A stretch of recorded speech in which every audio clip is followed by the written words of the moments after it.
किसको मानता है? এটা কি इंद्रनील चक्रवर्ती फैक्ट्री? हाँ। तो আমি ওর সঙ্গে একটু দেখা করব। आपका कोई अपॉइंटमेंट है? না মানে ও আমার ছাত্র ছিল, আমি ওর মাস্টার। তুমি কি বলো যে সুনীল মাস্টার এসেছে? সুনীল মাস্টার। सुनील मास्टर?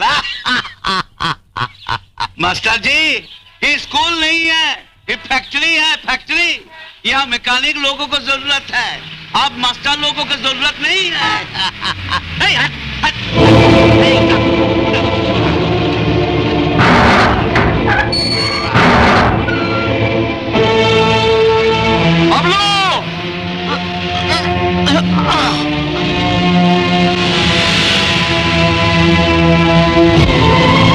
अरे ये तुमने क्या किया? साहब को बिच्छू से बुला लिया, हमारा नौकरी चला जाएगा, सत्यानाश होगा। ए, उठो उठो उठो, जाओ, चल चल चल बाहर, चल निकल जा यहाँ से। बाबलू, बाबलू आए। আমার ডাকছেন মাস্টার মশাই? ঘরে বসে একা একা কি করছিলি? খেতে বস। আর মাত্র দুটো অঙ্ক ছিল, সেগুলো করে আসি। রাত দিন কেবল বইয়ে মুখ গুজে বসে আছে, অঙ্ক পরে হবে। খাবি? আয় আয়।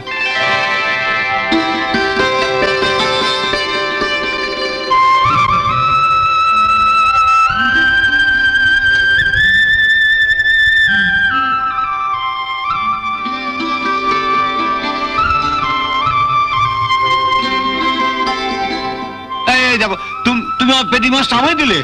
তুমি জানো যে বাবলু পেটি মাছ ছাড়া খেতে পারে না। নে খা। ও যেরকম পেটির মাছ ছাড়া খেতে পারে না, তেমনি তুমিও তো পারো না। মাসে একটা দিন বাড়িতে মাছ আসে, তাও নিজে না খেয়ে। আরে খাবো খাবো, বাবলু বড় হয়ে যখন চাকরি করবে তখন দেখো রোজ এই সাইজের পেটির মাছ আনবে। কিরে আনবি না?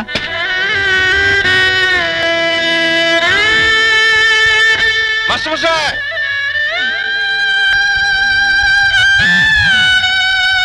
जी साहब, जाओ जल्दी उनको बुला। जाओ साहब, जाओ।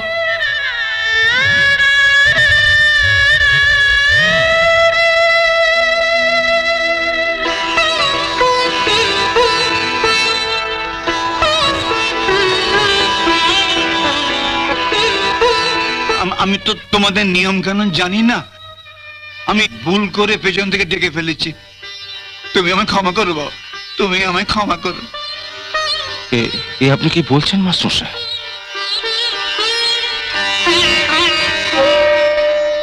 এবার বলুন মাস্টার সাহেব কেমন আছেন? আমার আমার আমার বাবলু আছে, আমি খুব ভালো আছি বাবা, খুব ভালো আছি। তোমার মতো ছাত্রের আমি মাস্টার, আমি ভালো থাকবো না? আমি খুব ভালো আছি বাবা, খুব ভালো আছি, খুব ভালো আছি, খুব ভালো আছি বাবা, খুব ভালো আছি। আসুন আসুন আসুন আসুন আসুন আসুন আসুন।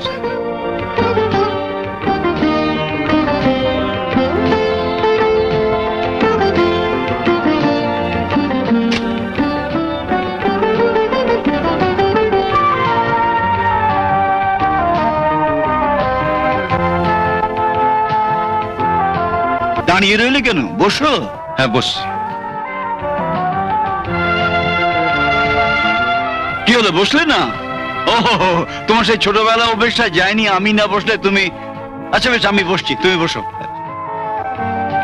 এতদিনের মধ্যে একদিনও আপনার বাড়িতে যেতে পারিনি বলে প্রথমে আমি ক্ষমা চেয়ে নিয়েছি। যে সম্মান তুমি আজ আমায় দিলে বাবা, তুমি কাজের মানুষ, কাজ ফেলে যাবে কেন?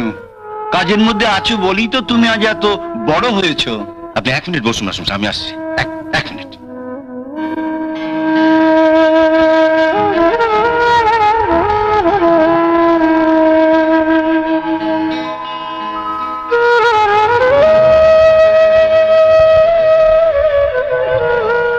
নিন মাসুম সাহেব, বলুন কেমন আছেন? মাসিমা কেমন আছেন? আর আপনার ওই 3 ছেলে? অরুণ, বরুণ, তরুণ। হ্যাঁ, ওরা কেমন আছে? ভালোই আছে। 3 জনের বিয়ে ঘরে বউ এনেছি, নাতি নাতনি হয়েছে। তাহলে তো মাসুম সাহেব আপনি বেশ সুখেই আছেন। সুখ? হ্যাঁ, গত শনিবার পর্যন্ত সুখেই ছিলাম। ভেবেছিলাম 3 দিকে 3টে শক্ত বাঁশের খুঁটি পোতা আছে, যতদিন বেঁচে থাকবো আমার সুখের সংসারটা ওই 3টে বাঁশের খুঁটির উপরে ঠিক দাঁড়িয়ে থাকবে। কিন্তু রবিবার দিন বিকেলে আমি বুঝলাম যে ওই বাঁশের খুঁটি তিনটেতে কখন একটু একটু করে ঘুম ধরে গেছে। এখন একটা ছোট্ট দমকা হাওয়ায় আমার সুখের সংসারটা ভেঙে গুড়িয়ে যাবে। আচ্ছা মাসুম সাহেব, আপনার এক মেয়ে ছিল না, কি যেন নাম? হ্যাঁ, মিনতি, মিনু। হ্যাঁ হ্যাঁ হ্যাঁ, মিনু। ওর এতদিনে নিশ্চয়ই বিয়ে হয়ে গেছে। না, বিয়ে হয়ে গেলে তো ভাবনাই ছিল না ওর বিয়ের।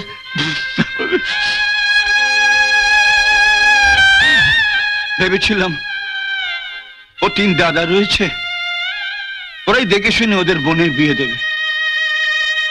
গত রোববার দিন আমার ভুল ভাঙলো।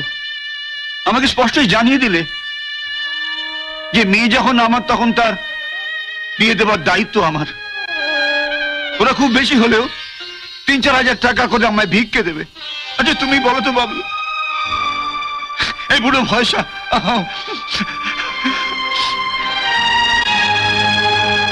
অনেক ভেবে কোনো উপায় না দেখে কাল রাত্রিরে তোমার ঠিকানাটা খুঁজে বার করলো। না না, আপনি একদম ভাববেন না মাসুম সাহেব, হ্যাঁ একদম ভাববেন না। হ্যাঁ বলুন। না না বাবা, আমি টাকার জন্য তোমার কাছে আসিনি।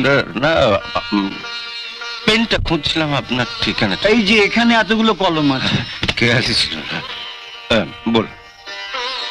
আমি তোমার কাছে এসেছিলাম একটি পাত্রের খোঁজে। তোমার তো অফিসে ফ্যাক্টরিতে অনেক লোক কাজ করে, তুমি যদি মিনুর জন্য। আমি কোনো অফিসার পাত্র চাই না বাবা, এমন পাত্র হলেই চলবে যে আমার মেয়েকে দুবেলা দুমুঠো খেতে দেবে আর বছরে পরবার জন্য 2খানা মোটা শাড়ি দেবে। নিজের মেয়ে বলে বলছি না বাবা, মিনু আমার। না না মাসুম সাহেব, আপনাকে অত বলতে হবে না। মিনু তো আপনারই মেয়ে, আপনারই তো রক্ত বইছে ওর শরীরে। তা হয়তো বইছে, কিন্তু আমার রক্তের ব্যাপারে এখন আমি তোমায় কি করে গ্যারান্টি দিই বলো তো? ওই একই রক্ত তো আমার এই 3 ছেলের শরীরের মধ্যেও বইছে। আচ্ছা মাসুম সাহেব, মিনতির কোনো ছবি এনেছেন সঙ্গে? না, তোমার সঙ্গে এত সহজে দেখা হবে আমি তো ভাবতে পারিনি। টেবিলটা সাজানো। আমি তাহলে আরেকদিন ছবিটা নিয়ে আসবো। ঠিক আছে, চলো মাসুম ভাই, খেয়ে নিই, অনেক বেলা হয়ে গেল। এসব আবার কি দরকার ছিল? সেই কোন ছেলেবেলা একসঙ্গে বসে খেতে আসো।